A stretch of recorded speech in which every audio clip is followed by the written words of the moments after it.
Bonjour à tous, pour la pause café d'aujourd'hui, je vais vous présenter un article du groupe Norman et Nielsen qui parle du design interculturel.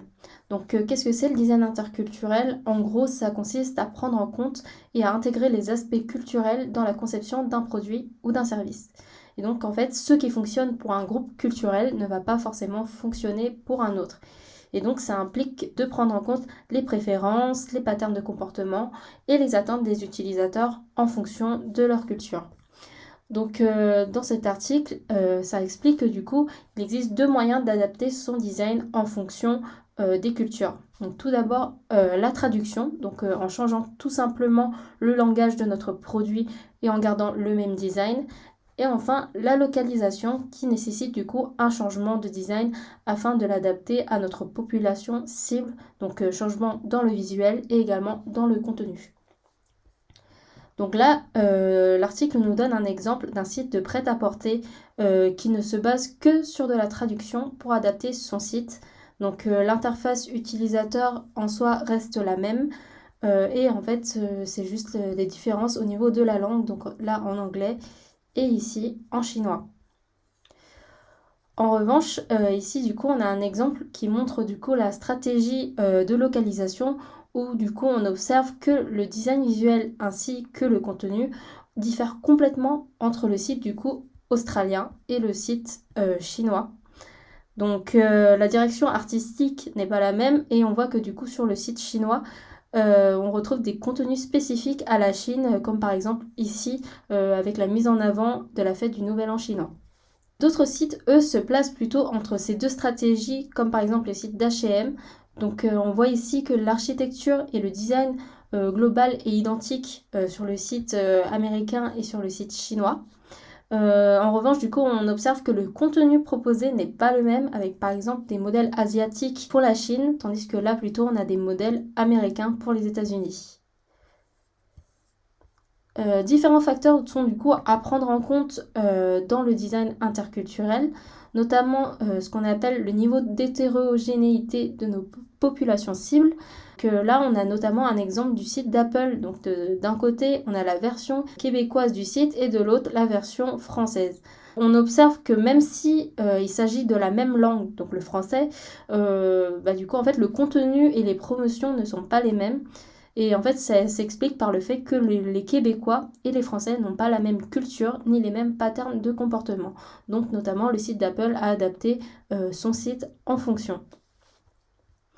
Et notamment, en fait, plus il y a de différences entre nos populations d'utilisateurs cibles, et plus il sera nécessaire du coup d'adopter une stratégie de localisation sans se baser uniquement sur de la traduction. Et notamment ici, on a un exemple avec le site StyleNanda qui propose seulement 5 langues, donc le coréen, l'anglais, le chinois simplifié, le chinois traditionnel et le japonais. Et en fait, les acheteurs venant d'Europe ou d'Afrique, etc., doivent se baser sur le site anglais pour faire leurs achats. Et en fait, le fait qu'il y ait plus de choix en langue asiatique provient notamment du fait que leurs principaux acheteurs proviennent du coup d'Asie. Et également, on peut noter que sur la version chinoise du site, il y a une nouvelle fonctionnalité qui n'est pas présente sur les deux autres versions, qui a été intégrée et en fait qui est spécifique à la Chine. Et c'est notamment une fonctionnalité de chat présente sur notamment les différents sites chinois. Pour différencier les différentes cultures, l'article nous présente notamment la théorie de dimension culturelle de Hofstede. Donc, qu'est-ce que c'est? En gros, c'est comment on différencie les cultures selon 6 dimensions. Donc, tout d'abord, la différence de pouvoir dans le pays, si plutôt le pays est individualiste ou plutôt collectiviste, s'il est plutôt masculin ou féminin, sur à quel point le pays se sent menacé par des situations ambiguës ou inconnues.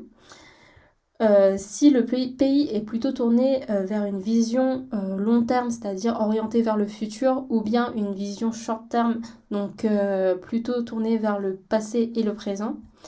Et enfin, l'indulgence versus la restreinte. Donc ça veut dire que on se base sur si le pays a une attitude plutôt tournée vers l'amusement ou plutôt vers des normes sociales plutôt strictes. Donc l'article présente notamment un outil présent sur le site de Ofsted qui permet du coup de comparer différents pays et de voir leurs différences en termes de culture. Donc là on a des exemples avec l'Australie, les États-Unis ou bien le Japon et les États-Unis.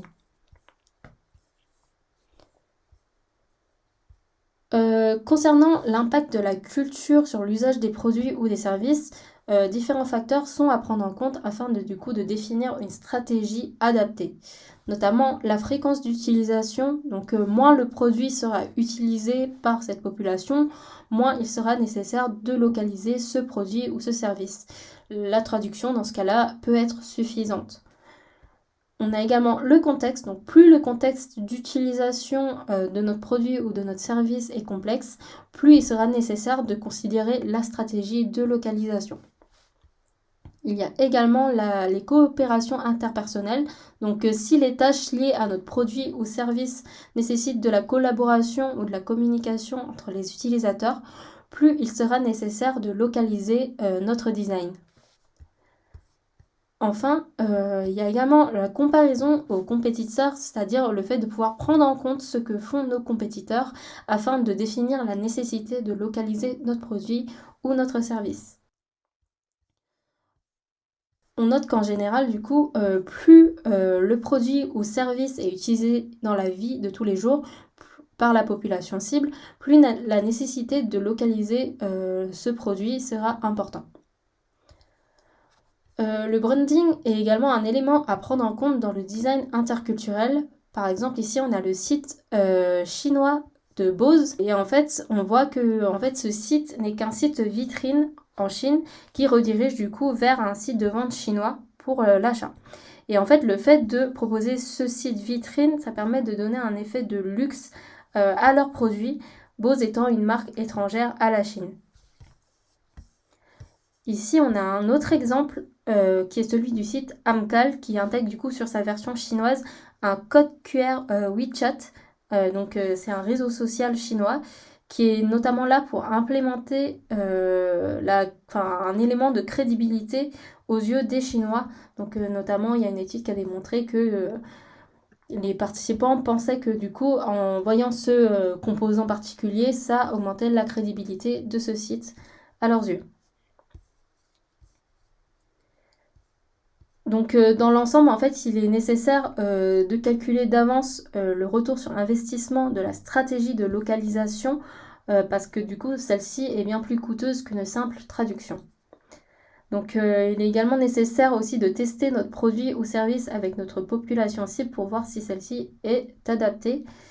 Et enfin, l'article finit par nous donner quelques tips pour savoir comment adapter son design aux différentes cultures. Donc dans un premier temps, il s'agira de proposer des versions spécifiques avec autant de langues que possible. Également d'éliminer les éléments spécifiques à une seule culture pour éviter toute confusion et frustration.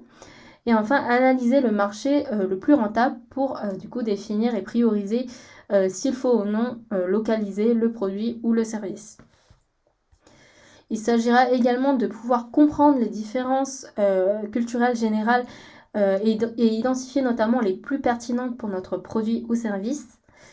Également identifier comment les différences culturelles influent sur les interactions des utilisateurs avec nos produits dans leur contexte.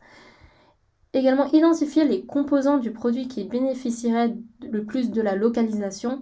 Et enfin, tester tôt et souvent notre produit et service avec notre population cible pour savoir si notamment il sera nécessaire de localiser notre produit. On arrive à la fin de cet article et donc à la fin de cette pause café sur le design interculturel. Je vous remercie d'avoir visionné la vidéo. Au revoir.